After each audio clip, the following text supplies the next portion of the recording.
Vamos a una explicación y contextualización de las clases. A ver, pues, entonces vamos empezando por la pantalla.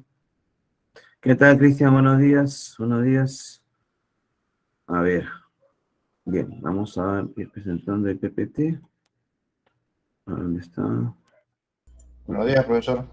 ¿Qué tal? Buenos días, buenos días, señor, buenos días. Buenos días. Ya estoy viendo ahorita el material. Ok.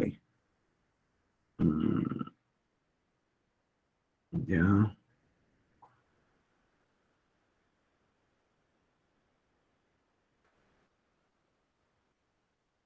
Ok, estoy chequeando a veces el material, a veces es una pequeña o que otra cosa, son detalles. Ah, ya. Perfecto. Bien, todo está bien. Ahora sí, vamos a abrir pantalla. Bien, bien, bien. Ya, ok.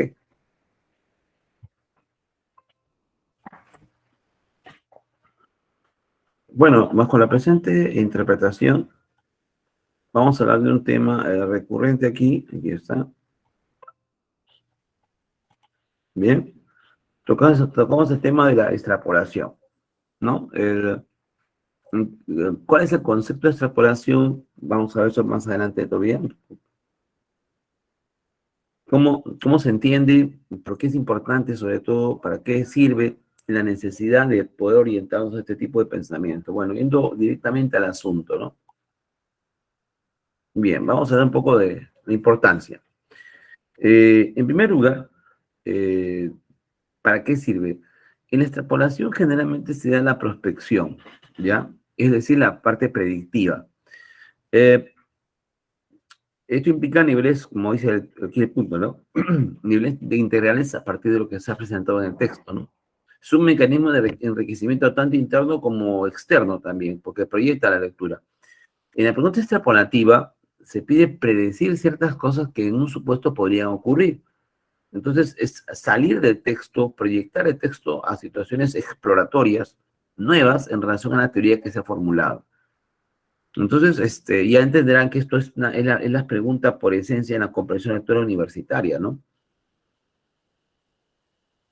Cualquier catedrático que sabe preguntar, entre comillas, las preguntas que va a tener la universidad van a ser extrapolativas, ¿no? Que no implica que vas a responder de memoria lo que es reconocimiento de la información que te han brindado, sino simplemente el autor, si has comprendido, te altera variables de la lectura y la respuesta debe aparecer como lo que podría ocurrir, ¿no? ¿Qué pasaría si, ¿no? ¿Qué podría ocurrir en el carácter de la lectura? Y ahí es ese aspecto crucial. Solo el que ha entendido puede ver de manera prospectiva, predictiva, lo que podría ocurrir. Esa es justamente la finalidad de lo que me dice la parte extrapolativa, ¿no? Aplicar lo entendido bajo ciertas circunstancias a situaciones nuevas, ¿no? ¿Y qué podría ocurrir? Solo el que ha entendido podría predecir adecuadamente con cierta certeza, no con certeza, con cierta aproximación de lo que podría ocurrir. Bien, teniendo en cuenta justamente el valor que tiene esto para lo que vendría a ser las preguntas de la lectura universitaria, vamos a ubicar ahora sí el ejercicio y vamos al concepto. A ver, en primer lugar, disculpen por favor, un poquito, tengo una pastilla, estoy un poquito medio mareado. Bueno, vamos a hablar, esta parte la hemos tocado, pero simplemente para ubicarnos nada más dónde estaría el nivel extrapolativo, ¿no? Entonces, hay tres niveles, ¿no? El nivel textual, el nivel inferencial y el nivel crítico. Obviamente, los dos primeros niveles ya los hemos tocado, explicado, y vamos a hablar ahora sí de este nivel de acá, el nivel crítico. Leer, leer tras las líneas, ¿ya? Dentro del nivel crítico, dentro del nivel crítico hay, por ejemplo, una cantidad de ideas, pero las posibilidades acá son infinitas. Uno puede ver lo que podría ocurrir, qué intereses pretende el autor, qué aspectos se están relacionados a estas ideas y qué podría ocurrir, ¿no? Cuestiones nuevas. Aquí está justamente a nivel predictivo, ¿no? Este es un valor agregado a la información presentada en el texto, ¿no? En este punto de vista, ¿Qué pasaría, no? ¿Qué ocurriría, no? ¿Qué proyecciones se podrían presentar? Bien, bueno, nosotros estamos ubicándonos rápidamente, simplemente integrando los tres niveles que hemos visto previamente nosotros, ¿no? ¿Ya? Ahora, vamos a hablar de este punto de vista.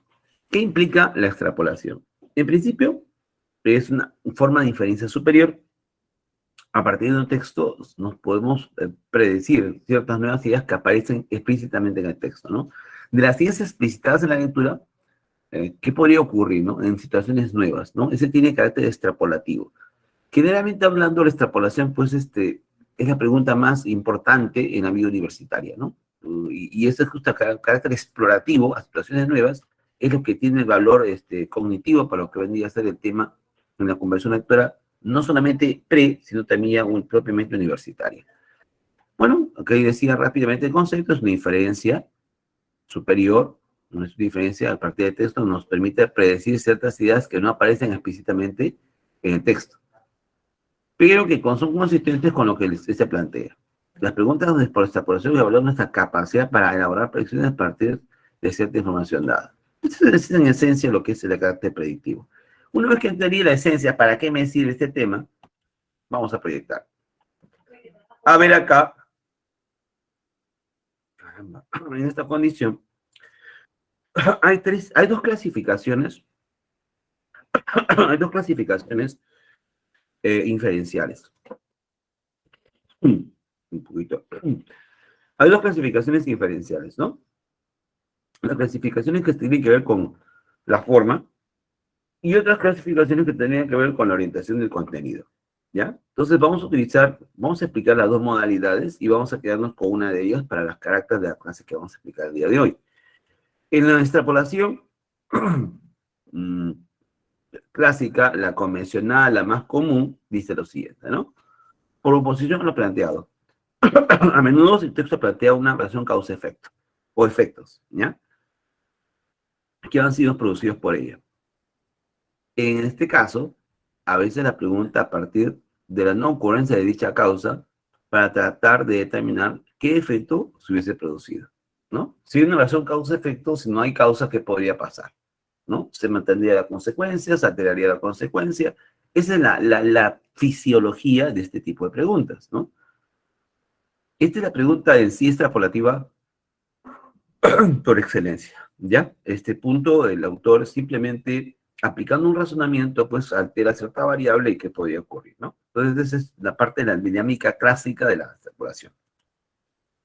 La otra extrapolación se llama por presuposición de las ideas del autor, presuponer. Un texto, numerosas ideas explícitas, existen muchas ideas manifiestamente presentadas. Sin embargo, es imposible que todas esas ideas de un autor queden expresadas. En estas preguntas se trata de, a partir de lo explícito del texto, extrapolar cuál es una probabilidad de las creencias, presuposiciones, que el autor para sostener lo que se dice en el texto. Esto es como una inferencia abductiva, pero a partir también de elementos culturales que se pueden presentar, ¿no? Si el autor plantea una serie de ideas señalando que el problema poblacional que existe a nivel mundial podría estar afectando el futuro, que este nivel de crecimiento poblacional está ya consumiendo ya los recursos del planeta. El año pasado consumimos casi equivalente a 5 planetas en un año. Entonces, he ahí el punto, ¿no? O sea, te hace esta pregunta, ¿no? Ahora, la pregunta sería así, en este caso, ¿no? Podemos presuponer que el autor, a ver, entonces tú dices, puedes poner, ya, si está hablando del consumo del planeta, deterioro del planeta, entonces podemos presuponer que es un ecologista, o tiene una orientación ecologista, ¿de acuerdo? Entonces, esta es una inferencia de presuposición de ideas del autor. Entonces, no está explicitado, entonces yo puedo presuponer justamente que te mueve estos intereses para que le escriba de esta forma, ¿ya? Esa es esta forma de extrapolación. Finalmente, por derivación de lo presupuesto en el texto. En un texto se define una serie de ideas aplicadas en un caso particular. Sin embargo, es posible aplicar estas ideas a casos distintos, pero similares, casos que el autor no plantea o quizá ni siquiera se haya imaginado. Si, por ejemplo, esto sirvió para la agricultura, ¿qué pasaría si lo aplico en la industria del calzado? ¿No? Si esta metodología A puede subir, en este campo A puede subir para el campo B. Entonces, debo llevar esas ideas primigenias a nuevas situaciones. Esto es por derivación, ¿no? Yo derivo estas nuevas realidades. ¿Cuántas veces un invento de la física ha sido utilizado por la química? ¿No? ¿Y por qué? Por el nivel extrapolativo. Bueno, esta es la clasificación convencional, pero hay una clasificación un poquito más sencilla, la vamos a ver acá, rápidamente, ¿no? Acá hay bajo este criterio, ellos dan otra clasificación, un otro concepto, ¿no? Consiste en constatar el contenido del texto determinado con información en otros textos a fin de evaluar su plausibilidad y fecundidad.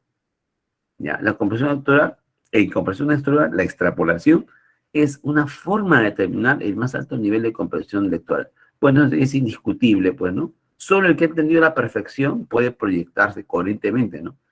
Si un texto adquiere valor, como este resulta de traslado conceptual, extrapolar es justamente colocar fuera en el otro polo, ¿correcto? Su eficiencia, su productividad, su fertilidad. La extrapolación puede realizarse de dos distintas maneras, enunciaremos dos de ellas. Bueno, vamos a hablar de este punto, ¿ya? A ver, la primera se llama extrapolación cognitiva. Simplemente se basa en un viaje radical de las propias ideas del autor, ¿no? Se parece a la segunda clasificación. Si yo tengo una acción A, B, que le quito A, ¿qué podría pasar con B? Aquí simplemente la cognitiva tiene que ver con el conocimiento alterado de la propia naturaleza del texto, nada más. Y la extrapolación referencial, bajo esta clasificación, es si lo llevo a situaciones diferentes o campos distintos, ¿ya? En la cognitiva simplemente lo aplico alterando variables internas a la lectura, y en la referencial, en referencia lo aplico a nuevas situaciones o campos distintos, ¿no? ¿Qué tipo de descubrimiento me podría conllevar? Bueno, eso es lo más sencillo que podemos hacer en clasificación. Vamos a utilizar esta clasificación por un motivo propedéutico, porque es sencilla de entender. La cognitiva simplemente altera variables internas y qué podría ocurrir. Y la referencial, ¿qué pasaría si esta relación la llevo a otros campos, ¿no? ¿Cómo se podría dar? Entonces, es ahí el matiz para establecer este plano conceptual de lo que es una extrapolación. Ahora bien, rápidamente vamos a trabajar acá. Tenemos la siguiente lectura.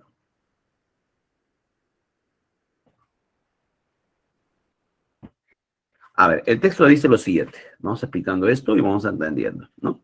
Después de su extinción, el dodo ha comenzado a ganar cierto respeto como víctima de la extinción moderna.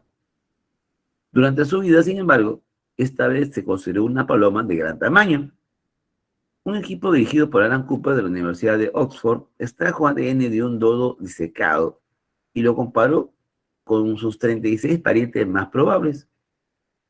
Los resultados colocaron esta ave, que no volaba, en medio de la familia de las palomas. Cooper buscó las palomas. Acá, disculpe. Cooper buscó la relación genética para hallar los parientes vivos más cercanos del sudeste asiático. Entonces repito, Cooper buscó la genética para hallar los parientes vivos más cercanos del dodo. Las coincidencias más cercanas no fueron en África, sino del sudeste asiático. Disculpe mi lapsus linguis. Dice. Esto significa que los antecesores del dodo tuvieron que migrar más de 4.500 kilómetros antes de sentarse en el volcánico Mauricio. Allí el animal evolucionó en la isla, alejado de los depredadores, cambió la habilidad de volar por el aumento de tal talla para defender su territorio de otras aves, dice Cooper. Muy bien, pueden releer aquí la lectura en instante y entender el punto, ¿no? Bueno, hemos hablado del dodo, profe. El dodo había ciertas ideas. Se hizo un análisis pues con un resto de un dodo genético y las coincidencias genéticas llevaron casi pues a una gran probabilidad que está en la clasificación de palomas, sobre todo con una paloma del sudeste asiático. Eh, el autor supone cómo fue la evolución del dodo, ¿no? Porque esta paloma no volaba, ¿no? Que llegó en migración al volcánico a la isla San Mauricio, y como no había depredadores terrestres, ¿no? No había amenazas terrestres, entonces no tenía necesidad de volar, se va a sentar a tierra. Y como no tenía necesidad de volar, pues va a incrementar tamaño para competir territorialmente con otras aves, y esto es la aparición de esa famosa paloma, ¿no? Eso sería el dodo, ¿no? Que en el fondo genéticamente era una paloma, pero no tenía apariencia de paloma, ¿no? Porque obviamente pues la forma del pico, otras cosas que se dieron por adaptación al lugar. Bueno, y entendiste la lectura, vamos a hacerlo rápido nada más, podemos sacar lo siguiente.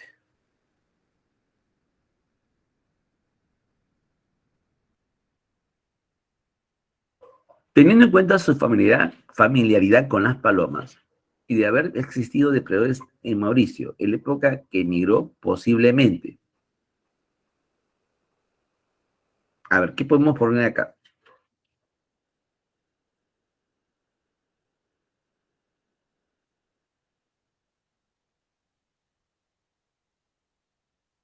Teniendo en cuenta su familiaridad con las palomas y de haber existido depredadores en Mauricio, en la época que emigró posiblemente. La C. A ver, el dodo solamente existiría en Mauricio. Gracias, amigo, muy interesante. Ya una idea muy interesante de un caballero. Dice, el dodo solamente existiría en Mauricio. Ok, gracias. A ver, chicos, opinen. El texto ya me explicó, profe. El texto era que quería saber qué era el dodo. Entonces, cuando has hecho un estudio genético de esta ave, porque ya el hombre lo ha extinguido, se encontró, pues, que coincidía genéticamente con una paloma asiática, siendo esta ave en el sureste de África. Entonces, ¿cómo llegó? Entonces, posiblemente el doctor explica que... La, profesor. La, profesor.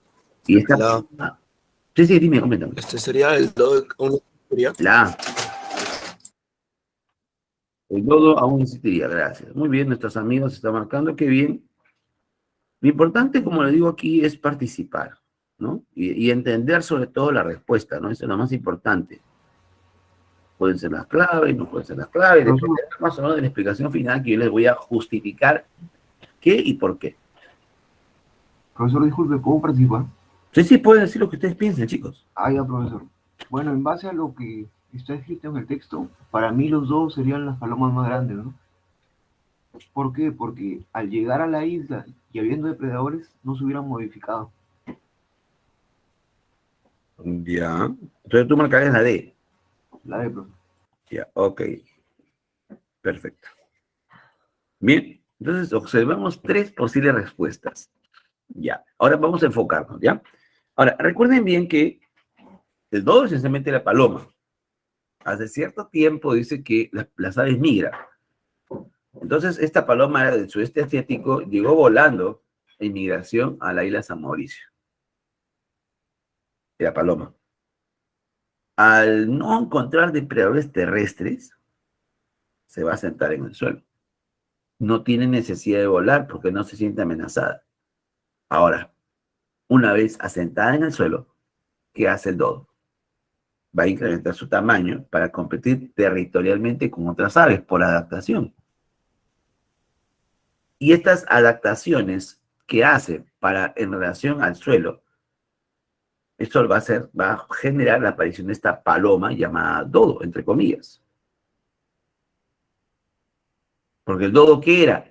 Es una paloma que se adaptó a un medio favorable en este caso, y la forma del pico y esas cosas más, ¿no? Bien, vamos con la respuesta. La clave es, y teniendo en cuenta esto, ¿no? Su familiaridad con las palomas. ¿Está bien? Y de haber existido depredadores terrestres en Mauricio. Espérate, profesor. En el texto dice que no había depredadores. Y al no haber depredadores, se va a sentar en tierra y va a incrementar el tamaño para competir territorialmente con otras aves. Eso dice. ¿Ya? Entonces, y de haber existido depredadores en Mauricio, en la época en que emigró, posiblemente. ¿Qué es el dodo? Es una paloma adaptada a un medio que fue San Mauricio. ¿Por qué se adaptó? Porque encontró el lugar ideal, ¿no? No había depredadores terrestres naturales, no tenía enemigos naturales, así que se va a sentar en tierra. Incrementa el tamaño para competir territorialmente con otras aves y este es el dodo. Y la respuesta es, para este caso concreto, es esta de acá. Pero la alumna, profesor, ¿por qué no le entiendo nada? Bueno, déjame explicarles. El dodo era una paloma, entre comillas, ¿ya? Porque supuestamente la coincidencia genética lo coloca en medio de la familia de las palomas. Pero ¿cómo se explica que esta paloma fue modificada? Según el autor, llegó de migración, era paloma. ¿Cuál es la principal causa para que el dodo se siente en tierra? No había ¿qué? ¿Qué es lo que no había? Depredadores. Depredadores en tierra. No había depredadores en tierra. Entonces, esos depredadores hacen que esa paloma deje de volar. Ya, primera adaptación. A diferencia de otras palomas, el dodo no volaba y las otras volaban. Otra adaptación es que va a incrementar el tamaño para competir territorialmente con otras aves. Estas dos adaptaciones, también la forma de pico va a cambiar, va a dar lugar justamente a la aparición del dodo. El dodo que es una paloma que se ha adaptado. Ese es el dodo. Ahora, imagínate que las palomas llegan y encuentran depredadores terrestres. No tienen por qué bajar en tierra. Seguirían siendo, su ruta seguirían siendo palomas. Y por lo tanto, el dodo nunca habría existido. ¿Ya? De haber existido depredadores en San Mauricio. Esta es la razón principal para que el dodo exista, ¿no? La no existencia de depredadores terrestres. ¿Ya? Esto es la razón que el autor aquí explica. Esta es la razón más importante por la cual el dodo aparece, ¿no? No había depredadores terrestres. Entonces, eso generó, había dos adaptaciones, ¿no? Y por tanto, la respuesta sería el dodo nunca habría existido. ¿Ya? Porque el dodo es una adaptación a un medio. Chicos, ¿se está entendiendo? Hola. Sí, profesor. Este tipo de inferencia ha sido inferencia cognitiva, porque es la misma alteración de la propia naturaleza de la lectura, no lo lleva a otros campos, se ha quedado en ese contexto y que altera una variable interna, ¿no? ¿Qué pasaría así? Muy bien, ya tenemos ciertas ideas básicas en este desarrollo, y bueno, vamos a dar ciertas adaptaciones, ¿no? Lo importante es que se vaya entendiendo el enfoque que vamos a ir brindando aquí por ustedes. Muy bien, entonces vamos a seguir trabajando acá y vamos al otro punto referencial. Hasta aquí tenemos... ¿Qué es esto? ¿Pueden ver? Ahora voy a llevar nuevamente. ¿Pueden ver? Está completo, ¿no? Sí, profe. Ya, Sí, correcto. profe. Ya está.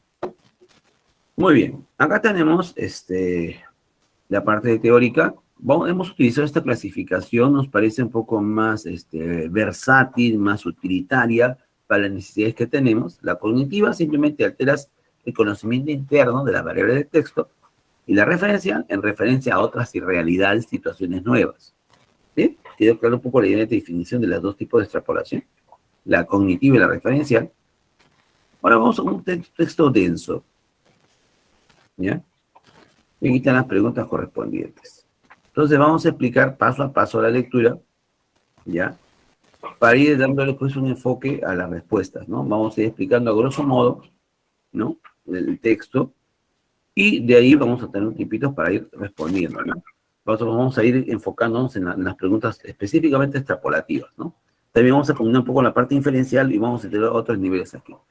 Bueno, en esta primera parte, ¿alguna pregunta previa? ¿Tienen alguna coyuntura, alguna situación nueva? Ok. Bien, entonces vamos a la primera lectura y vamos al desarrollo. Bueno, en 334 Alejandro cruzaría el Esponto para no regresar jamás. Ustedes saben ese estrecho que hay para pasar de Grecia a la Asia Menor, ¿no? Dice, para no regresar jamás. Se dirigió a Persia con un ejército de 35.000 hombres.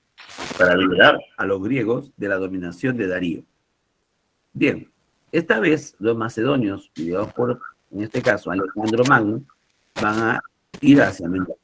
¿Y qué va a pasar acá? Alejandro se enfrenta a un imperio 50 veces mayor. A ver, ¿hay un acoplamiento ahí o es el mío? No, es la mía. A ver, 50 veces mayor que el suyo y 20 veces más populoso. Ya. Que se extendía desde el Esponto hasta India y desde el Mar Negro al Océano Índico, con zonas de frío intenso y otras de calor asfixiante. El país era, además, una mezcolanza de razas, lenguas y religiones. El poder regio, o sea, de la realeza, era la única fuerza aglutinante de tantas tierras y pueblos.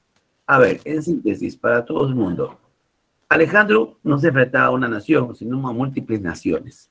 Entonces, ¿qué eran los persas? No eran un pueblo unitario, era un conjunto de pueblos sometidos, vinculados por el poder regio de la realeza, en este caso persa. Entonces, a eso se enfrentaba Alejandro, ¿no? Un conjunto de pueblos de distintos idiomas, de distinta naturaleza, pero que los unía justamente la idea de un rey, en este caso. Las fuerzas griegas eran insignificantes en comparación con el enorme, ingente número de pueblos y los recursos inagotables de Persia. Con todo, los persas tenían asimismo puntos flacos. Si bien es cierto, en este caso, Persia tenía pues una situación muy potente, muy fuerte, extensivamente en riqueza, en cantidad de gente, pero también tenía puntos débiles, en este caso lo que era ahora puntos flacos. ¿Cuáles eran? Carecía de la cohesión táctica de los macedonios. Es decir, por ejemplo, cuando los macedonios entraban en batalla, entraban como una masa compacta, ¿no? Entonces, cuando la famosa falange, ¿no? Pues la falange griega o también la falange macedónica, ¿no? Cuando ellos iban a enfrentar una batalla, se unían en bloque y puras lanzas, tremendas lanzas de 2 o 3 metros que tenían ellos. Ya. En cambio, los persas no tenían esa formación militar de equipo que sí tenían, por ejemplo, los espartanos y macedonios, que eran profesionales en este caso. ¿Y qué eran los persas? Un conjunto de masa de pueblos que no tenían un orden, ¿no? Podían cantidad un montón de, entre comillas, son manchos de gente, pero sin entrenamiento, sin un orden, ¿no? Ahora, dice acá, los soldados estaban menos adiestrados y la organización de la intendencia dejaba mucho que desear. Es decir, la parte de suministro, la parte militar, eran conquistadores, entre comillas, ¿no? Pero nunca se habían enfrentado a un ejército organizado, ¿ya? La fuerza estratégica del imperio persa residía sobre todo en la inhóspita geografía en gran parte de sus territorios. Parecían que los ardientes desiertos de las escarpadas montañas hubieran sido colocados a propósito para obstaculizar los movimientos de un gran ejército. Por eso Darío se sentía seguro en su palacio en Babilonia y juzgaba que el joven invasor padecía de delirio de grandeza. Entonces, para cuando llega Darío, disculpen, Alejandro, oye, llegaron los griegos, 35.000. ¿Qué dijo Darío? En este caso Darío, son unas pirañas. Simplemente estos vienen acá. Mi imperio tengo más de 1 millón de soldados, 35.000, lo vamos a hacer papilla. Que se han creído son griegos, y en fin. Entonces, ni cosquillas le hizo, ¿no? La noticia de que llegaron ellos. Pero lo que no valoraba Darío, porque Darío no se daba cuenta, es el enorme poder que tenían los griegos en otros niveles, que los superaban a los persas con creces, ¿no? El colosal imperio era un gigante dormido, que apenas pestañeó cuando los griegos, una partida de bandidos, como llamó Darío, pisaron suelo asiático. Ya. Ahora, sigamos avanzando acá. Bueno, hasta aquí más o menos se está entendiendo, ¿no? Ahora, el mayor peligro para el conquistador era la superioridad naval persa. Claro, en el mar los persas eran pues amos y señores en ese momento, ¿no es cierto? Los persas tenían la fuerza naval más potente y poderosa en ese momento. Eran mejores navegantes que los griegos incluso en hasta ciertos contextos, ¿no? cuya flota podía dirigirse en cualquier momento a Grecia, la flota persa, y fomentar ahí una rebelión que obligara a Alejandro a interrumpir su campaña en Asia. Para evitar esta situación, para evitarlo, el macedonio desarrolló una estrategia genial, la estrategia de Alejandro. ¿Qué hizo? Apoderarse, acá, un ratito,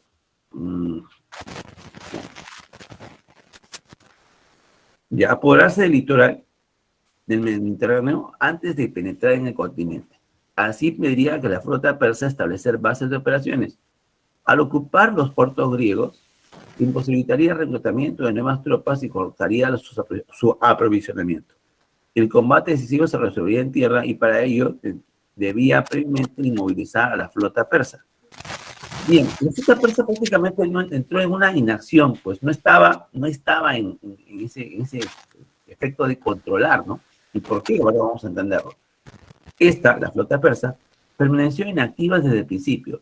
Ni siquiera dio señales de vida cuando Alejandro pasó tropas a la otra orilla del Esponto.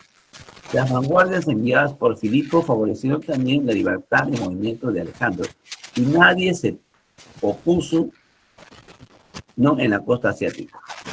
Si la flota persa se hubiera apresurado, habría podido hundir la escuadra macedonia o imposibilitar el desembarco griego. Cometían ya el primer error o esperaban batir con facilidad al invasor cuando estuviera al interior del continente asiático, lejos de su patria. Bien, ¿por qué los persas estaban tan pasivos? ¿A qué se debía? Bueno, ¿a qué se debía, no? Este plan era apoyado por el general más competente del ejército persa, el griego Memnón, quien aconsejaba eludir el combate hasta extenuar a los griegos, que sin duda traerían pocos víveres. Entonces Memnón dijo lo siguiente: Memnón era griego, y que si un griego trabajaba para los persas recibiendo dinero. Ahora, Memnón sabía perfectamente que con las tropas que tenía por el lado de Darío, no eran tropas profesionales. Era una masa de gente que iban y entraban en batalla y ganaban por masa, no ganaban por capacidad. Y entonces Memnón, ¿qué decía? Bueno, Alejandro no es cualquier tipo. Entonces, simplemente la forma más sencilla: somos un imperio inmenso, le vamos a cortar los suministros, tierra arrasada. Por donde pase Darío, Alejandro no va a encontrar nada. Y cuando estés de hambre y se muerto toda su gente, ahí le vamos a caer y vamos a hacer pues una tortilla. Eso era su pensamiento de Memnón. Por eso la pasividad de la escuadra, lo dejaron entrar ya, ven, ahora vas a ver lo que va a pasar. Ese era el plan original, por eso se estaba siguiendo ese plan original. Pero, vamos a ver qué pasó. Profesor, Dígame. ¿puede apagar el micro del compañero Roger? Porque incomoda, no le se deja escuchar bien. A ver, vamos a ver acá. De aquí no lo puedo hacer. Roger, ¿puedes apagar Ya tu apagó su micro. Ya, ok, gracias. Ya, señorita, muy amable. Bien, perfecto. Bueno, ahora, retomamos aquí la idea, ¿no? El mejor medio de aniquilarlo, decía, era combinar la retirada del ejército persa con una táctica de tierra calcinada que el ejército griego, al ocupar las regiones devastadas, no encontraría nada para subsistir. O sea, la sed y el hambre los iba a matar, ¿no? Al mismo tiempo, la flota persa les cortaría las rutas, ¿no?, con su patria y llevarla a la guerra ahí. Entonces, ya los persas empezaban a invadir, ¿no? El plan fue rechazado. O sea, el plan al principio yo deduzco que se aceptó porque para que Alejandro tan fácilmente pueda tener esas conquistas rápidas, esta expansión territorial, porque ya se había sido aceptado. Pero ¿qué pasó? El plan fue rechazado. O sea, no se continuó con el plan por los sátrapas persas. Una cosa, ¿qué son sátrapas? Al margen del adjetivo, los sátrapas eran como especie de virreyes, como gobernadores de ciertas regiones de Persia. Los sátrapas eran encargados del gobierno de Darío, que tenían regiones que ellos administraban, ¿de acuerdo? Ahora, los sátrapas, ¿qué aconsejaban, no? Decían no, del Asia Menor. No querían cargar con la vergüenza de la retirada, aunque fuera con fines estratégicos. Los sátrapas, el primer elemento es la vanidad. Nosotros, los grandes, los dueños del mundo, nos vamos a correr ante estos griegos, ante estos ladrones, esta pandilla de Alejandro. No, tenemos que enfrentarlos. O sea, la vanidad, la soberbia, el orgullo, es el primer elemento. Hay que enfrentarlos.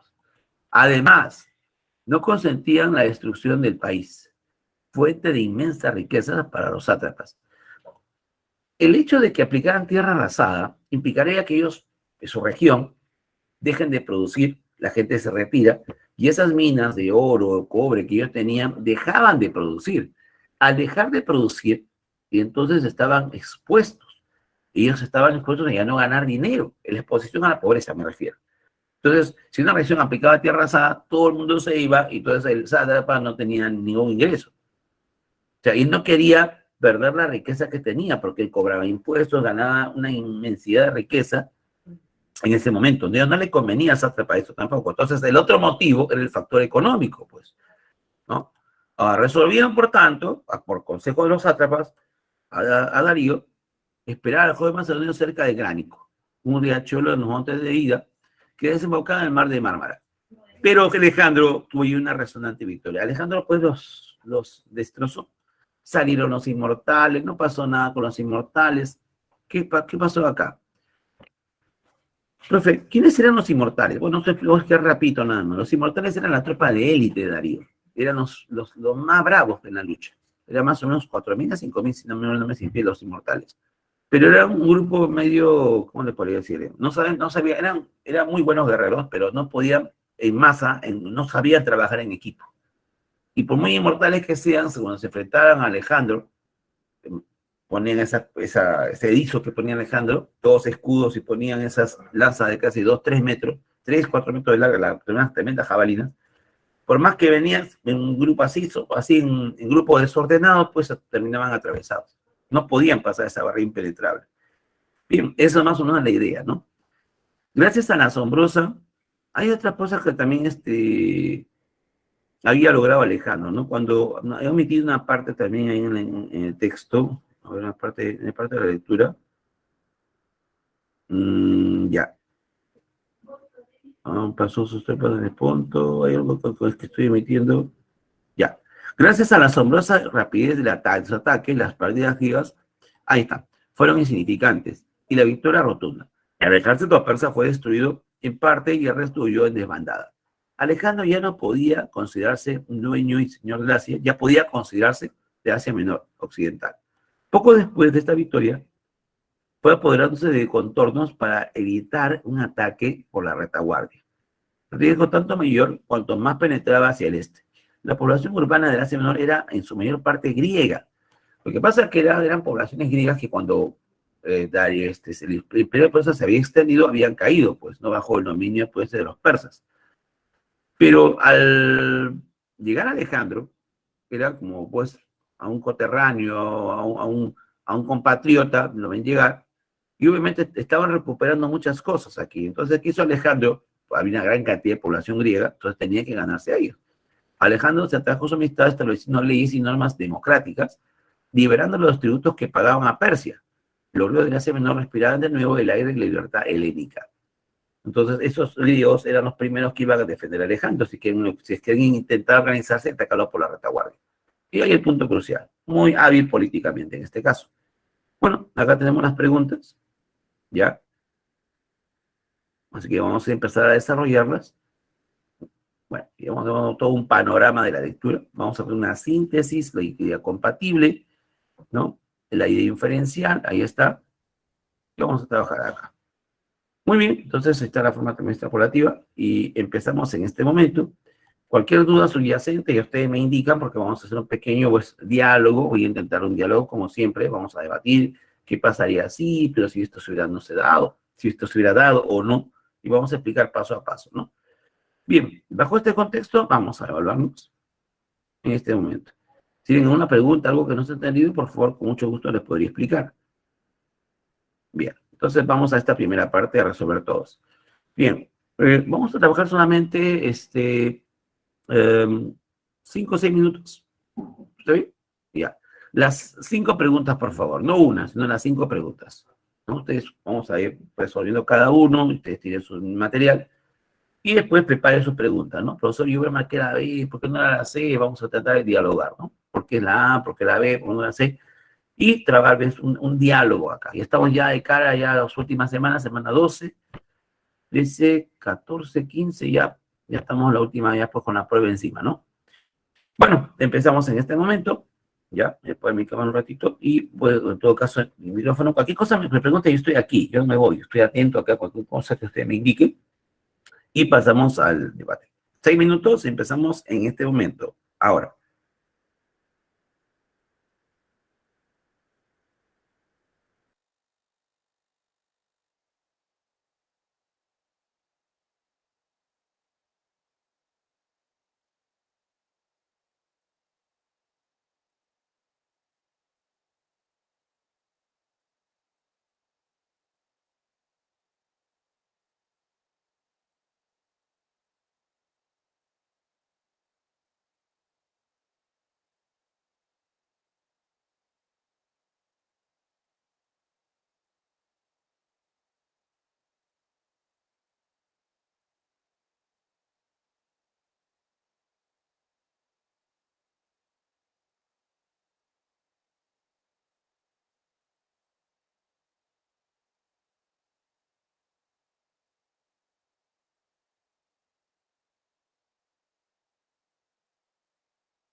Bien, rápidamente empezamos. A ver, vamos con la primera pregunta. Listo.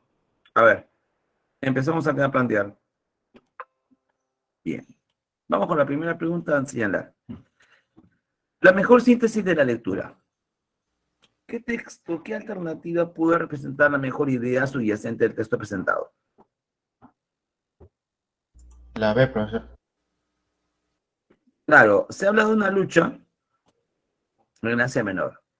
Entre Dios y se impusieron a los de aventajados persas gracias a la excelencia estratégica de Alejandro. Bueno, esto es lo que se resalta en la lectura. ¿Otra alternativa aparte de esta? ¿O todo el mundo solamente quedó con esta clave? ¿De repente dudaron con otra alternativa? ¿O todo el mundo marcó la B? Bien, vamos a responder esto rápidamente. De una vez, esta era la clave, por supuesto. ¿Ya? Si tuvieron alguna duda con otra alternativa, digan para explicarles, ¿no? Para decir la razón. Ya, bueno, no hay observaciones, avanzo acá. No puedo ver, como digo, voy a ver el chat, a ver un ratito. Acá sí puedo verlo. Ok, Cristian, y así estoy viendo. Ajá, muy bien, muy bien. Ok, sí, vamos avanzando. Ya, en la segunda pregunta rápidamente veo lo siguiente. Lo que es incompatible con el texto. La A. Ya. A ver, me dicen la A. Veamos. La D. A ver, la A es incompatible o incompatible. ¿Y por qué sería incompatible y por qué sería compatible? A ver, la estrategia, recuerden bien que la incompatible es algo que está distorsionado de la lógica del texto, o es algo que está contrario a lo que el texto dice, o algo alterado en relación a lo que el texto desarrolla. En la A dice, la estrategia griega tenía flaquezas que pudieron ser aprovechadas. La respuesta es, sí es compatible. ¿Por qué es compatible? Porque no era perfecta, pues el punto débil de Alejandro es justamente la invasión que lo hace por mar. El problema es que si los persas hubieran atacado por mar, no hubieran hecho invasión. En ese momento la marina persa era muy fuerte. Pero ¿por qué no atacaron los persas? La respuesta es que ellos estaban inicialmente siguiendo la táctica de Memnón. Porque al principio el plan estaba aprobado, al principio, pero después lo rechazaron el plan. Dejar que los griegos ingresen y matarlos de hambre y sed. Ahora, el problema fue el siguiente, que no continuaron con el plan de Memnón. ¿Por qué? Porque obviamente pues les ganó otro tipo de intereses y por eso mismo van a después cuando lo enfrentan directamente, ahí se ve justamente que la razón la tenía Memnón en este caso. Por lo tanto, la A es totalmente compatible. Esto no La puede ser. D, La D, ¿por qué sería la D? Y es la clave de nuestra compañera, sí es correcto. La fama de genio militar de Alejandro causó pánico. No, al contrario, Darío se reía, le daba gracia. Y le decía una partida de bandidos a la gente de Alejandro. Entonces, obviamente, esto es totalmente incompatible en la lectura. Bien, rápidamente. Podemos colegir que Memnón. A ver, colegir significa inferir. Y recordemos que cuando te dicen inferir, es una idea que no está en el texto, pero que sí, lógicamente, la puedes inferir. ¿Qué podemos inferir sobre Memnón? La D. A ver, me dicen esta opción. Ok, gracias. Bien, aparece esta clave. Bien. ¿Cuál otra? No sé. La C es un sátrapa. Ok, ok, ok. Listo. Bien, como yo les explicaba cuando hacíamos teoría de textos, una inferencia no es una idea textualizada, nunca está físicamente, gráficamente en la lectura.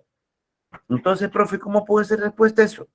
Es que eso se llama una idea, pero que lógicamente se deriva del texto. Recuerda bien que la inferencia está entre líneas, no en las líneas.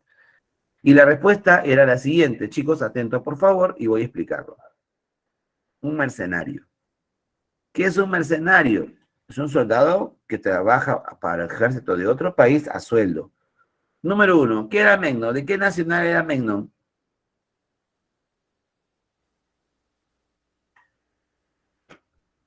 ¿Dónde está?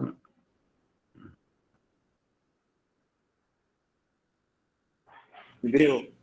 Griego. Ah, lo voy a poner acá, ¿ya?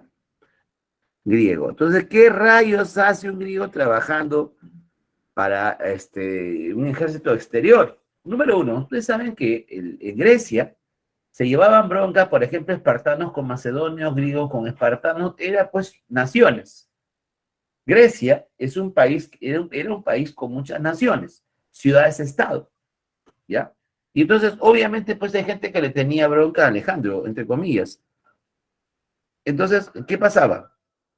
Menno era griego, pero trabajaba por un sueldo, no trabajaba gratis porque te quiero mucho, Darío, me has caído bien, soy tu causa. No, no, no, no, no. Menno era griego, y que hacía un griego trabajando para un rey como Darío que tenía mucha riqueza, entonces lo hacía por sueldo, lo hacía por dinero. Entonces yo puedo inferir acá, si es el general más competente y era griego, entonces percibía un sueldo, no lo hacía por amor a Darío, ¿ya? Entonces, era esta la respuesta. No podía ser sátrapa porque los sátrapas cuestionaban la decisión de Menno, y por los sátrapas Darío decide enfrentarlos. Y eso no se descarta, bueno, por las razones que ya estamos explicando, ¿no? Bien, ¿se entiende? Cualquier cosita, por favor, con confianza, pregunten para detallarles algunas ideas. Bien. Con respecto a los sátrapas persas del Asia Menor, se desprende... La sé, la sé. A ver, ¿qué dice la gente? ¿Por qué sería la C? Porque subestimaron al... Claro, eran orgullosos, pues. Nosotros somos lo máximo y está acá. La avidez es el dinero, pues, el dinero que ellos perdían. ¿De dónde lo sacamos estas ideas? Vamos a ver acá. A ver, a ver, a ver. Cuando dice que tienen que destruir toda la zona para que Alejandro se quede sin recursos. Correcto, muy bien. Ya. Sí, sí, es cierto. Estoy totalmente de acuerdo con eso. Y hay otra cosa más, ratito lo voy a ver acá. Ya, acá está, acá está. Acá. No querían cargar con la vergüenza. Aquí está la vanidad, ¿no es cierto? Lo que dijo nuestro amigo. ¿Sí? Acá eso se interpreta por vanidad. ¡Qué vergüenza! Huir ante estos pirañas, entre comillas, ¿no? Además, suma cada idea, no consistía en la destrucción del país fuente de inmensa riqueza para los sátrapas. El hecho de que el país pare de producir implica que el sátrapa se iba a empobrecer, porque tenía más y más. Cuando uno tiene más, quiere más. Entonces yo puedo desprender la respuesta de estas dos condiciones.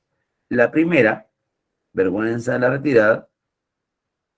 Eso ellos, al decir vergüenza, entonces eso pues es una cuestión de orgullo, ¿no? Y además, acá sumas la idea, además, está sumando una idea acá, no consentía, y acá esto de acá es implícito aquí esta idea, ¿no? Muy bien, siempre demostrando por qué la respuesta. Número 5, a ver. La B. Aquí en la extrapolación clásica, una extrapolación, ¿por qué lo hizo, no? En la teoría de la extrapolación clásica. ¿Por qué hizo Alejandro esto? Y la respuesta sería que Alejandro necesitaba a las poblaciones. La población del Asia Menor esencialmente, ¿qué era? Griega, ¿sí o no? Era griega, profe, correcto. Atento acá. Se infiere que las medidas que adoptó Alejandro, este es un tipo de inferencia, el tipo de la primera clasificación, en lo que respecta a la población del Asia Menor. ¿Por qué lo hizo? Él no quería que lo ataquen por la espalda. ¿Y quiénes estaban en esa primera parte? Había ciudades griegas. Entonces necesitaba, ¿qué cosa? Que sean aliados de él. Y la respuesta es...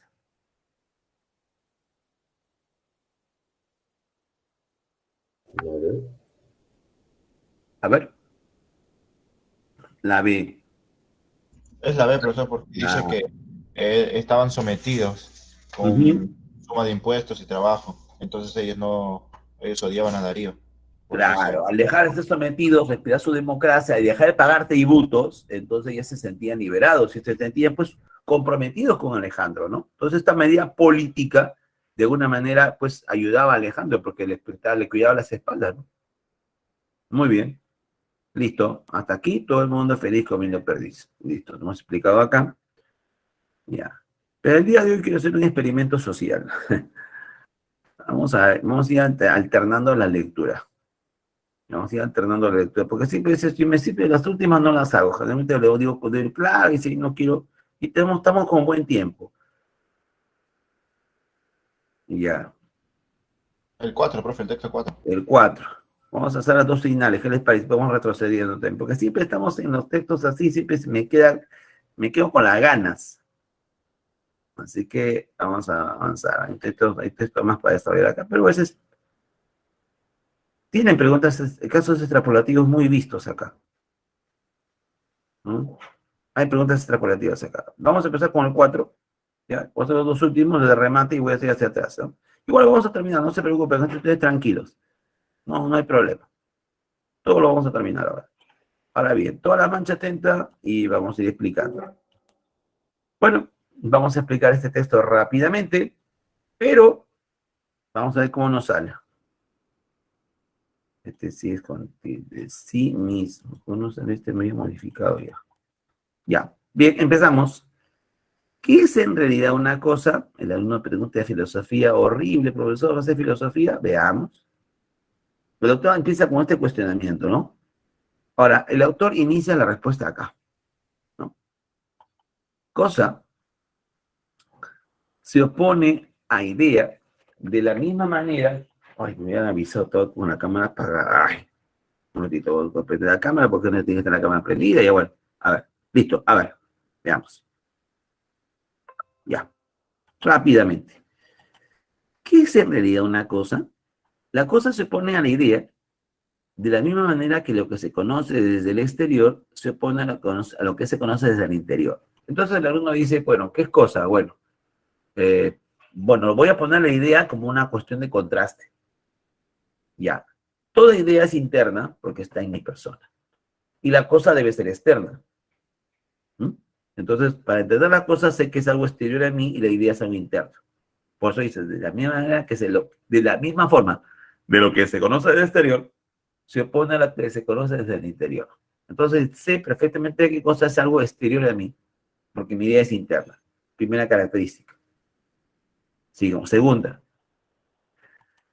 es cosa, todo objeto de conocimiento que no es naturalmente penetrable para la inteligencia. Todo aquello de lo que no podemos darnos una idea adecuada por un simple procedimiento de análisis mental. A ver, en síntesis, ¿qué te ha dicho? Nosotros para conocer tenemos dos mecanismos. Los sentidos, ¿ya? Y el pensamiento. Tenemos dos vehículos. Uno, a través de los ámbitos materiales, que son los sentidos, y el otro es nuestro pensamiento. Ahora, para conocer la cosa, no necesito mi inteligencia ni mi pensamiento. ¿Qué necesito para conocer la cosa? Según el autor, es inútil utilizar la inteligencia para conocer la cosa. ¿Ya? Entonces te das cuenta que la cosa, número uno, es exterior a ti, y número dos, no necesitas tu inteligencia para poder conocer la cosa. ¿Ya? Entonces, de acá te está dando variables. Entonces, yo deduzco que no es de inteligencia. Entonces, ¿cómo puedo conocerlo? Veamos. Todo aquello que el espíritu no puede llegar a comprender a condición de salir de sí mismo por vía de la observación y la experimentación. Entonces, ¿cómo logro conocer la cosa? Número uno es exterior, a través de la observación y la experimentación. Ya, eso es cosa. Bien, diferencias acá. Para conocer la cosa necesito sentidos y la experiencia. Para conocer la idea necesito solamente el pensamiento, ¿no? Pues eso es para conocer la idea. Tiene que ver conmigo, con la razón. No tiene que ver con los sentidos. Ahora, la cosa es exterior a mí y la idea es interna. Partiendo de estas características sencillas, vamos a la respuesta rápidamente. De los caracteres más exteriores y apacibles, inmediatamente a los menos sensibles o profundos, ¿no? Entonces, para conocer lo que dice acá la cosa. Para conocer la cosa no necesito, pues, este otro aspecto. Bien. Entonces, el autor me ha hablado de la cosa dentro de una perspectiva. ¿Cuál es? En un instante. ¿Qué marcarían aquí? Correcto. A ver. Cosa, su aspecto interior y exterior. No, esta es parte de la descripción. La E, profe. La C. La C y la E. Ya está. Ya, me estoy jugando la vida en el examen final de la CEPRE. A ver, si marco la C, ¿por qué no en la E y viceversa? ¿Ya cuánto definen todo? Es todo o nada. Por eso yo digo que es la E porque te dice al principio que la cosa se opone a la idea, entonces la idea ahí no puede ser. También te dice que es algo que es fuera del hombre, o sea, que no tiene nada que ver con el hombre. Después te habla sobre el aspecto interior y exterior, pero también te habla sobre el conocimiento, porque Ya, es necesario la inteligencia. claro. O sea, dentro del conocimiento hay dos planos. Tenemos los sentidos y tenemos el pensamiento. ¿De acuerdo? Entonces, bajo esa premisa, sí, es interesante. Ya. Y la respuesta es, para este caso, si se habla de la cosa, tiene que estar metido como cuña en la respuesta. Ahí sí, acá la dos sí habla. Pero no se habla del hombre en sí. Si no se habla de la cosa, pero dentro del punto de vista del conocer. Desde el plano de qué, desde lo que se conoce, desde el plano del conocimiento, ¿no? Cognitivamente es las cosas. Entonces, la respuesta final para esta pregunta sería esta opción de acá. Se habla de la cosa, pero en contexto de conocimiento. No en sí, no se habla del hombre en sí. Porque si hubiera dicho respecto del hombre, hubiera desarrollado, pues, hablar, ¿no? El hombre es un ser racional, hubiera desarrollado más la idea del hombre, ¿no? Se habla de la cosa como un elemento que es parte de un tema de un proceso cognitivo, ¿ya? Igual que la idea y la cosa son elementos de conocimiento. Y si se habla de la idea es para ver el contraste que hay con la cosa y entender mejor la cosa, conceptualmente hablando. Bien. Pregunta número 17. Señale lo falso. La D, ¿Por qué sería la D? porque la cosa no es solo visible. Ahí dice también que tiene aspectos más profundos. Claro, en la lectura, el autor desarrolla la siguiente idea, ¿no? Sobre decir, ¿cómo conocemos la cosa? Por vía de la observación y la experimentación. Entonces, si lo que dice nuestro compañero es cierto, para conocer la cosa, necesito, en principio, primero los ojos, ¿de acuerdo? Y cuando dice experimentación, ¿con qué experimentan ustedes? Sentido del tacto, el olfato, el auditivo. Claro, la experiencia implica todos los sentidos que son cómplices del acto receptivo. Entonces, para conocer las cosas no se restringe solamente a un sentido, sino a la interacción de los demás sentidos. Entonces, lo incompatible aquí, vamos a ver acá, por lo tanto, lo falso aquí sería la D. Cuando el autor dice solo lo visible por el sujeto, no es más que lo visible, puede ser una experiencia, pues otros sentidos. Ahí hay la parte incorrecta, ¿no? Lo demás dice, la idea es interior, pues mental, esto es correcto. La cosa es material y exterior y por ello sensible, también es correcto, porque si la cosa la ves con los sentidos, la puedes utilizar, la puedes palpar, entonces tienen orden de la naturaleza material, ¿no? Bien, vamos con la 18 rápidamente. A ver, alucínate que se te presenta un centauro, dice la autora. Ya, pues yo no creo en los centauros, yo no creo que los chanchos vuelan, ya, güey. Pero mira el aspecto extrapolativo. ¿Qué marcarías?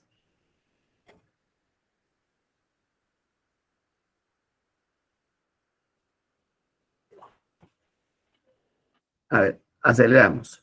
¿Qué marcarías? Opinen.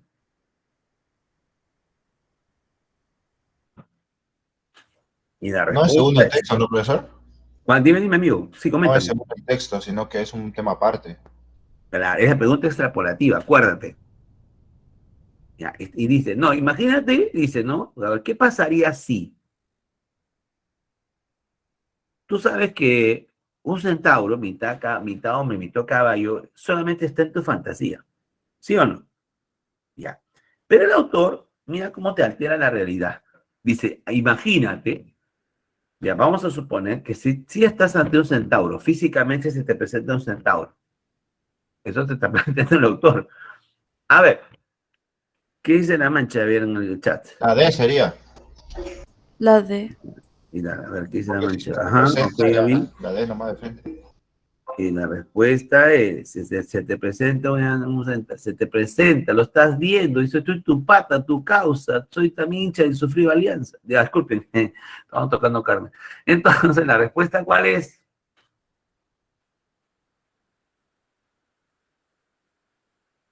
Profesor, pero si los centauros no existen, pues, espérate, pues, oye, sano, mira acá. ¿Qué dice la pregunta para toda la mancha? ¿Qué dice? Dice, tú tienes que ponerte en la suposición del autor. Dice que estás ante un centauro. Entonces ya ha dejado de ser una idea. Si está físicamente detrás, tú lo estás viendo. ¿Y qué es cosa? Lo que tú puedes ver, no lo que te puedes imaginar. Y el autor, muy hábil en la extrapolación, te manda un misil. Se nos presenta, estamos en experiencia teniendo un centauro al frente. Entonces, profe, pero eso no existe. No. La misma pregunta es extrapolativa. Imagina, dice.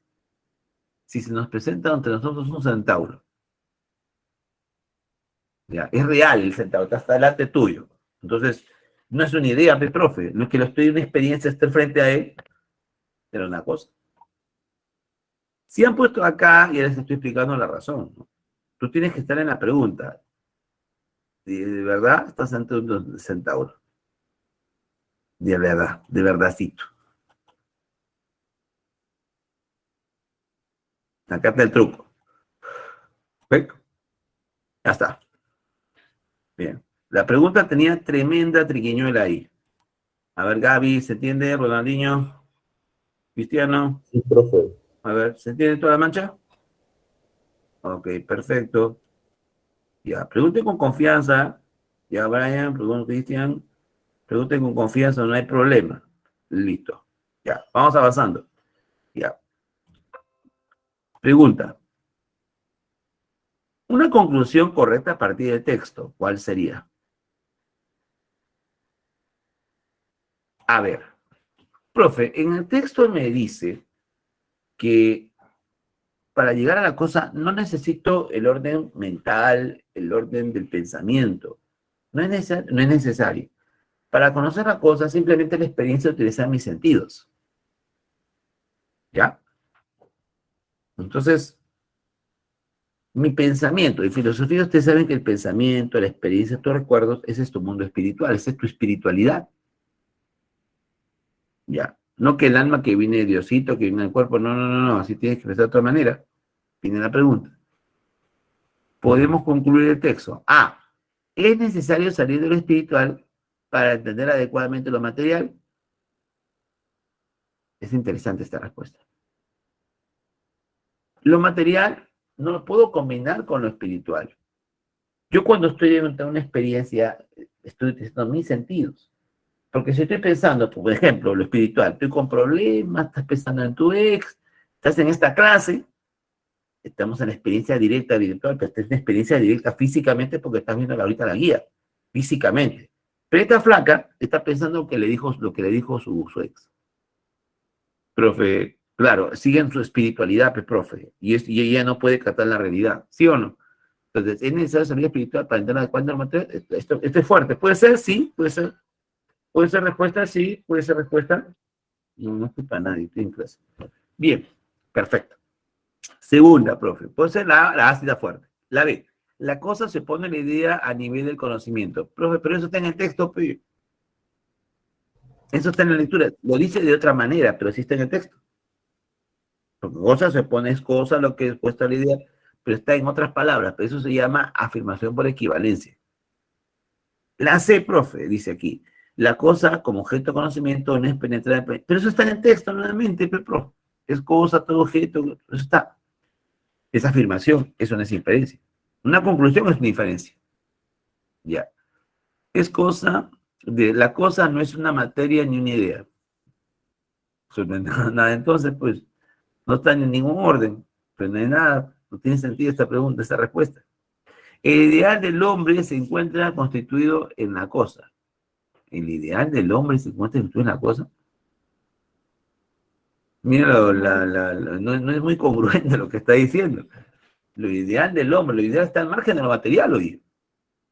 Y la mejor respuesta, ¿cuál es? Listo. Pregunta. ¿El concepto de cosa con qué tendría que ver? A ver, ¿qué es la gente brava del aula? ¿El concepto de cosa con qué tendría que ver? No sé. Mis sentidos, profe, mis sentidos, ¿sí o no? ¿Qué dice Lucho? A ver, ¿se dice Luchito? Vamos a ver. Y la respuesta es correcto, realidad sensible. Claro, lo que tengo sentidos y la sensación viene a través de ellos, pues, ¿no? Realidad sensible. ¿Con qué tiene que ver el concepto de cosa, de la realidad? No la sensación de la realidad sensible, ¿no? La que puedo capturar. Más completa que la B en este caso, ¿no? Bien, ahí está la respuesta rápidamente. Voy pisando el acelerador. Ya. Vamos a explicar otra lectura más. Esta lectura es rápida nada más. Voy a pasar a otra lectura más porque voy a tratar de pisar con todo el acelerador acá y explicar algunas cositas más. Ya, esta es bonita, esta es sencilla, pero también tiene su truco. Vamos a ver si te caen en la trampa. Y viene su pregunta extrapolativa, también tiene su pregunta extrapolativa. Vamos a esta parte de evaluación. Y pues voy a retroceder rápido. La idea es avanzar, ¿no? Bien, pregunta. Tras una dura semana de lucha contra el crimen, Sherlock Holmes y el Dr. Watson deciden irse de campamento, ¿no? Han combatido el crimen en Villa El Salvador, en Villa María del Triunfo, y su fiel amigo, ¿cómo aquí me voy a tirar? Ñao Pajón y Gastón Watson. Ya, entonces dos profesores están combatiendo el crimen y, bueno, deciden irse de campamento. Entonces, por un fin de semana. Después de una buena comida y una botella de vino, se fueron a dormir en la misma tienda de campaña. O sea, tomaron sus picos, tomaron su vinito, están cansados, están luchando contra el crimen, antes que han matado a todos los, han luchado contra todos los delincuentes de allá, y está limpia, la zona está tranquila. Y, obviamente, después de tanto estrés, deciden irse pues de campamento, ¿no? Tomar su chelita, ¿no? Comer su y los patas, ¿no? ¿Y qué pasa? Horas más tarde, Holmes despierta y codió a su fiel amigo diciéndole: Watson, Watson, mira al cielo y dime, ¿qué ves, Watson? ¿Qué ves? Entonces, por ejemplo, aquí Watson contestó: veo millones y millones de estrellas. ¿Y eso qué te dice? ¿Y eso qué te dice? Le preguntan, ¿no? Replicó Holmes. Watson pensó un minuto y le dijo: astronómicamente, y, ¿no? Le dice, veo que Saturno está en Leo. Cronológicamente deduzco que son aproximadamente las 3:10 de la madrugada. Teológicamente puedo ver que Dios es todopoderoso y que somos pequeños o insignificantes.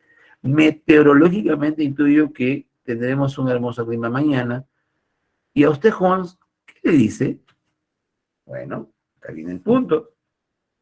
Transcurrió un corto silencio y Holmes le dice, ¿no? Holmes le habló: Watson, no seas nos han robado la carta. Listo, acá viene el sentido final. Y bueno, vamos con las preguntas. La pregunta 1 es letal. A ver, ¿qué dice la mancha? A ver. Por eso yo diría la C. La C, dice un amigo. Porque lo puedo interpretar como algo, ¿cómo se dice? Algo que, por ejemplo, no, como habían trabajado mucho y estaban cansados, habían comido bien, y justo su recompensa es que te roben la carga.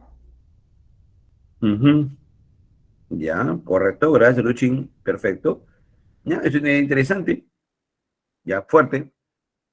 Ya. La A. La ingenuos y tontos también. Unos amigos también están marcando. Ok, gracias, joven, muy amable. A ver, ¿qué dice la mancha? ¿Qué dice la mancha? La mancha que empieza con la mancha. La B.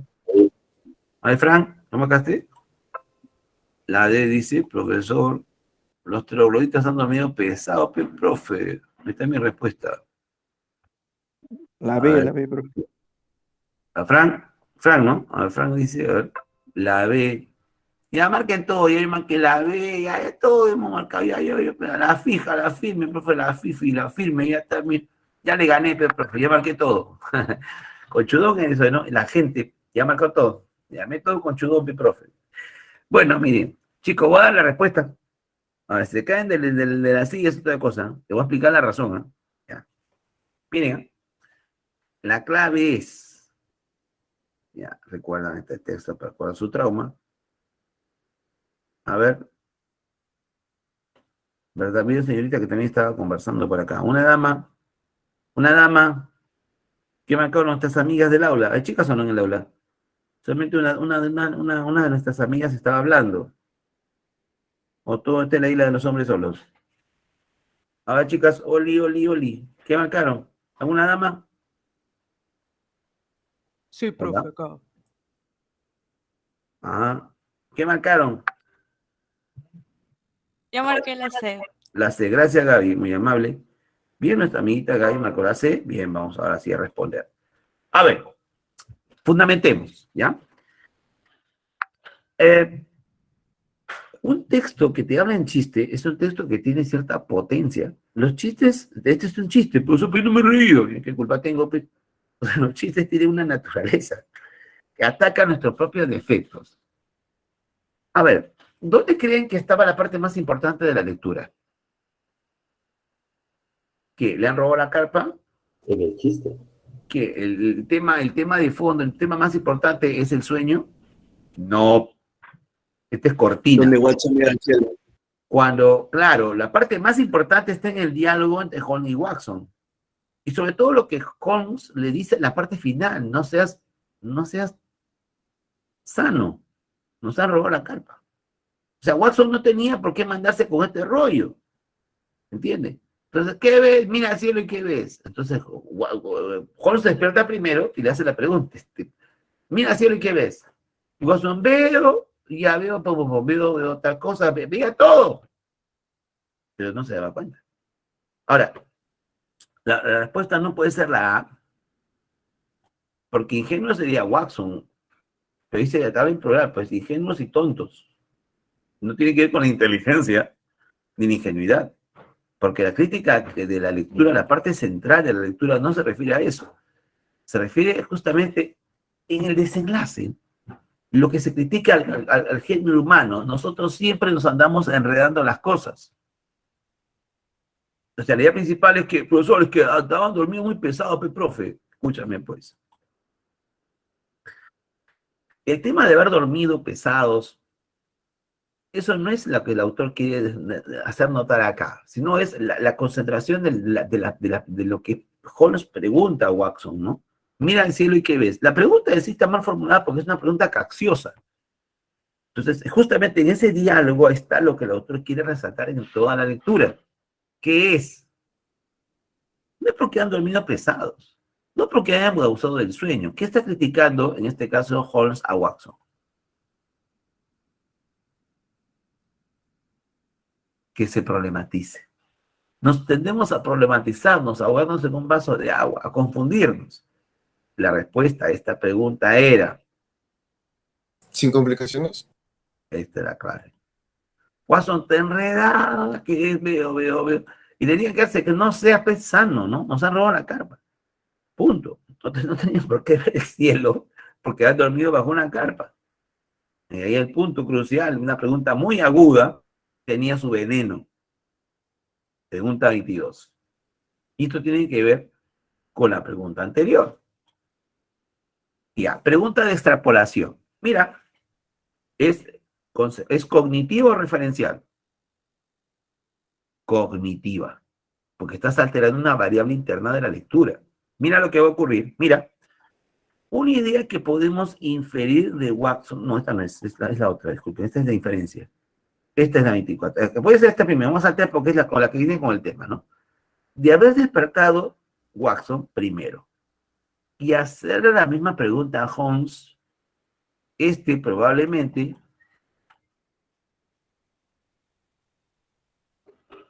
¿qué pasaría con Holmes? La C. Claro, la respuesta, pues. ¿Por qué la respuesta es la C? Porque en la primera lectura dice que cuando Holmes despierta, al toque se da cuenta. Y hace la pregunta, Watson, ¿qué ha pasado? Y ahí viene el punto, ¿no? Inmediatamente notaría el robo, claro, porque si nosotros razonamos de esa forma, si Watson, imagínate que Watson despierta primero y le hace una pregunta a Holmes. ¿Cómo es el Holmes que va a notar el robo rápido? Porque no estamos basados en la primera experiencia, ¿no? Ni bien se despierta Holmes y al toque puede hablar a Watson y le pregunta, ¿no? Por tanto, la respuesta sería, pues, inmediatamente notaría el robo. Ahí está el punto. Bien, ¿se entiende, no? Ya. Esta es inferencia referencial. Cognitiva. Ya. Esta es extrapolación cognitiva. Una idea que podemos inferir del texto, ¿no? Inferir de Watson es que... La B. La C. A ver. Profesor, la B era buena clave, pero hay un problema con la B. ¿Dónde está el problema con la B? La B ahí tiene un problema. ¿Cuál es? Desprevenido. Hay un problema en la B. O sea, la B pudo haber encajado. Mira, si la B hubiera estado hasta acá, sería una idea implícita. La B hubiera estado doble clave. La C, profesor. Pero al decir incauto no es desprevenido o verdad, profesor. Profesor, yo pensaba que incauto era inca manejando auto. Anda, sano. La respuesta acá es que hay una redundancia, que profe, correcto. Por eso no puede ser la respuesta, pues, sano. Y la respuesta es... Explicar lo complejo le impidió ver lo pensado. Explicar lo complejo le impidió... Así se puede ver lo que... ¿Tiene sentido esa oración? Fíjense, tranquilos. Impidió ver lo pensado. Me impidió darse cuenta. Eso estaría más tranquilo, ¿ves? Se mete en una tremenda exploración semántica acá. La respuesta es... ¿La D? La de... Si hubiera empezado por lo obvio, evitaría perder tiempo en lo complejo. Ahí está el punto referencial. Bien, rápidamente acelero acá. A ver. Dura asume en el texto el significado de tras una dura semana. Significado contextual. ¿Qué significado asume? Difícil. Dura semana. Han luchado contra el crimen. Al decir dura, ¿a qué se refiere? ¿Sólida o difícil? Difícil. Difícil, por supuesto. Ahí está nuestra respuesta rápidamente. A ver, avanzamos. Me quedo hasta las 50 también, hasta las 50 minutos más. Una de las siguientes afirmaciones es falsa. En la actualidad, pues, todos son misas han sido falsas. No, acá te refiero, pechitoso. Holmes y Watson durmieron en la misma tienda. Sí, eso es cierto, correcto, sí. A ver, ambos vieron una botella de vino o yonque. Claro, pues, profe. Ya. Watson tenía ciertos conocimientos astronómicos. Correcto, sí es cierto, por la forma como empieza a alardear. ¿Ya? La pregunta de Holmes a Watson sobre mirar el está bien planteada. No, porque le está preguntando, porque es una pregunta capciosa. Mira, Silvio, ¿qué ves? O sea, ortográficamente, sintácticamente está bien presentada, pero obviamente hay una malicia que implica un absurdo, porque es una pregunta capciosa, ¿no? Entonces, la pregunta de Holmes a Watson sobre mirar si no está bien planteada, no, es una pregunta capciosa.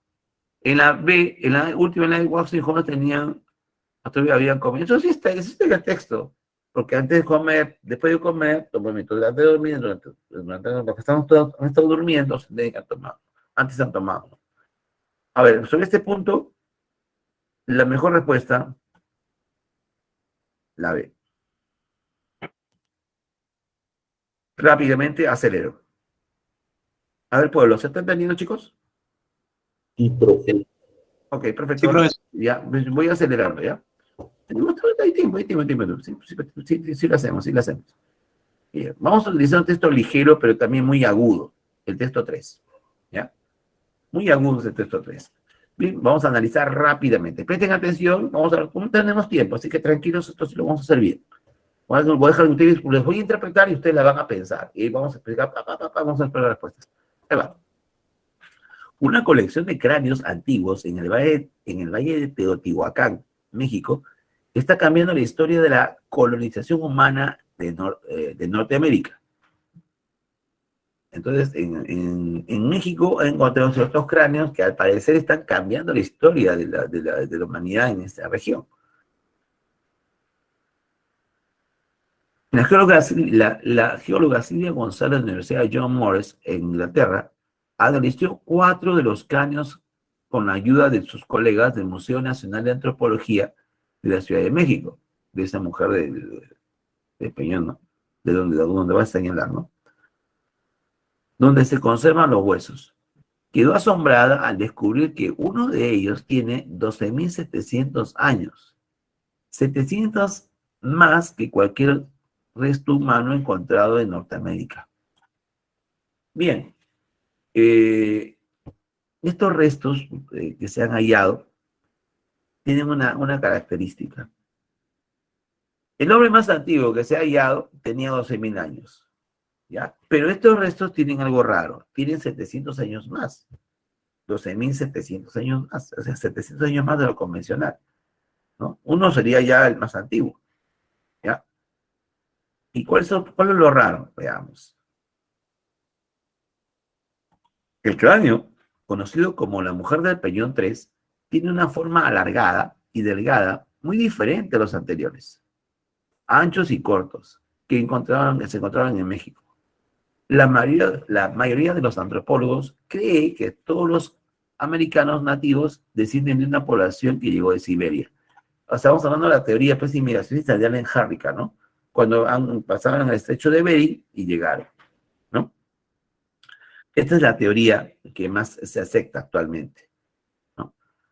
Pero estos cráneos no tienen mucha semejanza con los cráneos de los siberianos. Aquí viene el problema que el autor va a empezar a soltar acá. Pero el cráneo del Peñón 3, junto con otros de la colección del museo, no parece estar emparentado con los inmigrantes siberianos.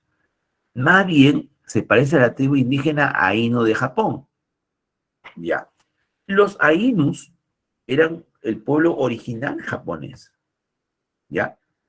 Y dice que la forma del cráneo no se parece a esos cráneos medio toscos, chatos de los siberianos que llegaron primero, porque esos se han encontrado. Estos cráneos que se han encontrado están más emparentados a los tribus Ainu japonesas. Dato curioso, a un japonés no le puedes hablar de los Ainu. ¿Saben por qué no? Es que los japoneses en el fondo son chinos que invadieron la isla. Los Ainus eran los nativos de la isla. Los Ainus eran blancos. Parecían europeos. Ya, eso es un dato por ahí que les voy señalando. Pero bueno, lo dejo ahí. Entonces, encuentran más semejanza con los Ainus que con los siberianos, ¿no? Que tienen más antiguos. González cree que los parientes de los Ainus formaron parte de otra oleada de inmigración que se originó en Japón. Atravesó el estrecho de Bering y descendió por la costa oeste norteamericana hasta México. Ya. O sea, los Ainus también van por el estrecho de Bering, sería la otra corriente, ¿no? Y que también llega a América y también se establecieron aquí. Entonces, no solamente hubo una corriente porque pasó por el estrecho de Bering, que eran los siberianos, también los Ainus, en este caso. Sigo avanzando. Los antropólogos han encontrado vestigios de una población moderna de cabeza angosta, los pericus, que vivieron en la Baja California, hasta quedar extintos en el siglo XVIII. González plantea volver a México para tomar muestras de ADN de la mujer Peñón 3. Luego compararla, estas muestras, con la de los pericus, para ver si las dos poblaciones están emparentadas. Muy bien. Necesito descartar la hipótesis de que solo hubo una gran inmigración en América, dice. Bien. Veamos. Ya está explicado el texto hasta la quinta esencia y ya tienen su idea para responder. Tienen 4 minutos nada más, porque este texto me voy a matar explicando. El otro día voy a leer las claves, ¿no? Pero este sí me voy a decir texto muy típico como para nuestro examen final acá en la pre. Listo, la gente tiene 4 minutos nada más. Me quedo hasta las... Uy, me pasa el tiempo. Ya bueno, voy a explicar en todos casos directamente. A ver, vamos a ver, para que estén más un tiempo también pues voy a concentrar un poquito la señal para que ustedes también se concentren acá. A ver, ahora sí mejor para que se concentren en este punto. A ver, sí, también me concentro yo. A veces pongo mi imagen también y ustedes se concentran ahí mejor, mejor acá directo. A ver, gente, pregunta para toda la marcha. ¿Es la primera pregunta? Ah, sí, claro. ¿Qué nos pide el autor en esta bendita pregunta? A ver, ¿qué nos está pidiendo el autor en este caso? A ver, dice, es incorrecto respecto de la teoría inmigracionista. ¿Cuál sería ahí lo incorrecto? A ver, pongo a pensar y digo lo siguiente. La C, profe. A ver, está aquí mejor. Vamos a prenderlo por un momento, a ver. A ver, ¿me dicen así? A ver, concéntrese. Yo digo la C, profe. A ver. Según el consenso antropológico, la más aceptada.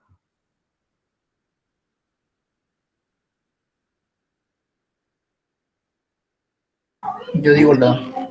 Aguanta, el texto dice inmigracionismo, ¿no? Está...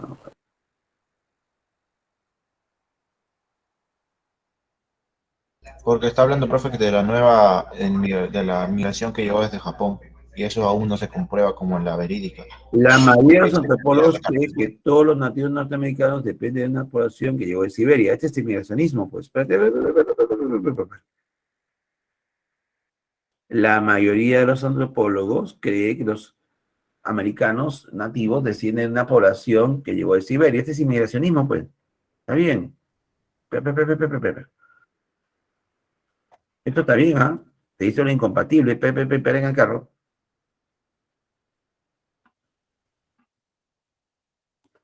Si la mayoría está de acuerdo, entonces algunos están en desacuerdo. Esto se sobreentiende pues de acá. La mayoría, entonces se entiende que no todos.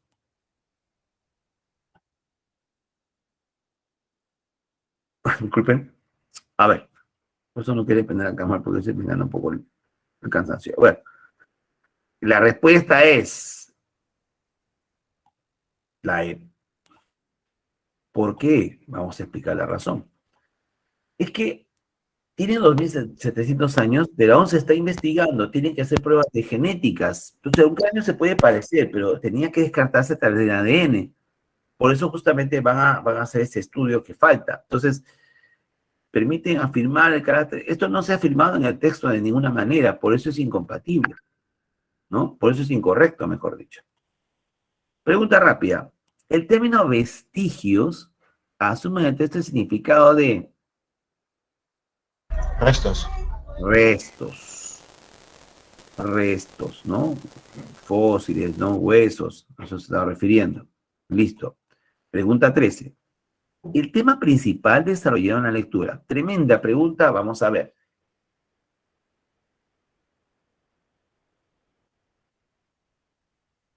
Mujer Peñón 3, sí, es elemento clave en la lectura, eso no se puede negar, y su origen siberiano, no, profe, si esta no se parece a los siberianos, nada que ver, profe. La D. La D, la D. Puede ser. La, No, la D, la D. el origen de los americanos. La D, correcto, claro. Se asocia a la mujer del Peñón 3 con el inmigracionismo, justamente, y que está aportando, ¿no? Una nueva versión, ¿no? Porque al final de cuentas no están negando el inmigracionismo, sino hablan de una segunda corriente inmigracionista. ¿Ya? ¿Podemos concluir el texto? ¿Qué podemos concluir del texto? La D. Los retos ayudados amigos son más antiguos. Pero eso está en el texto, pues. Esto está en la lectura. Eso es afirmación, es una conclusión. Los pericus eran una producción moderna. No, esto está en el texto también, esto son afirmaciones. Ni la A ni la B. Una La D. conclusión, chicos, es una inferencia, una idea que lógicamente se deriva del texto, es una nueva idea que tú... Y la respuesta es la D. Si estos cráneos tienen 700 años más y no se parecen a cráneos siberianos, sino los Ainu del Japón, porque se pensaba que solamente era una corriente, la corriente siberiana, es decir, los que venían de esa parte de Europa. Pero al señalar esto, y de ser cierto esto, tendríamos que añadir una segunda corriente migratoria, los que venían del lado, pues, de los Ainu. Entonces, ¿qué puedo concluir? Al parecer, no dice concluyendo, al parecer hubo más de una corriente migratoria en Norteamérica.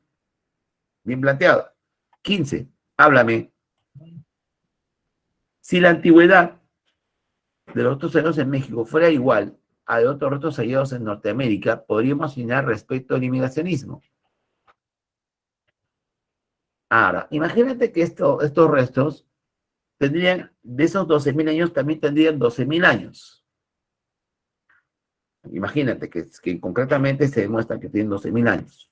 Ambos. Sí, imagínate que no tienen 700 años más, no tienen la misma cronología. A ver. ¿La teoría inmigracionista se mantendría sin ninguna variación respecto a los inmigrantes? No, porque tendría que hablar de una segunda corriente migratoria. Seguiría siendo inmigracionismo, pero con nuevas tendencias migratorias. La teoría inmigracionista se mantendría con alguna variable respecto a los inmigrantes. Esto está mucho mejor. Esto sí se puede concluir, porque no se habla de una corriente. Al parecer habría otra corriente también migratoria, pero la teoría se mantendría, pero con más de una corriente migratoria. La B sí. La C, la antropología se vería estancada, no, nada que ver. El descubrimiento de Alfredo González regresaría significado. No tiene nada que ver tampoco, porque esto no va con la lógica de la pregunta, ¿no? Y la respuesta sería, para este caso concreto, la opción B. Bien. ¿Se entiende, no? Ok. Ya estamos en hora, pero vamos a ver las claves ahorita de los que faltan ahí. Aquí habla acerca del problema de la teoría antiplánica acerca del lenguaje. A ver. Esto es de la B. Acá era el C.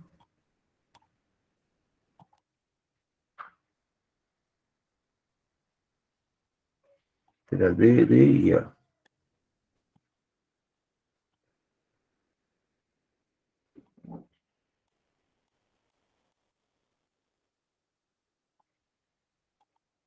Bien, acá están las respuestas. La primera es B, C, D y A. Ahí está. Bueno, esto nos falta una de estas nada más. Por el demás, está todo explicado. Hemos graficado todas las ideas posibles hasta la evaluación. Bien. Bueno, hemos tratado de dar una explicación siempre panorámica. Espero que se haya entendido. Bueno, gracias por su atención, chicos. Vamos a detener la evaluación. Me quedó un poquito más como siempre. Espero que haya sido, pues,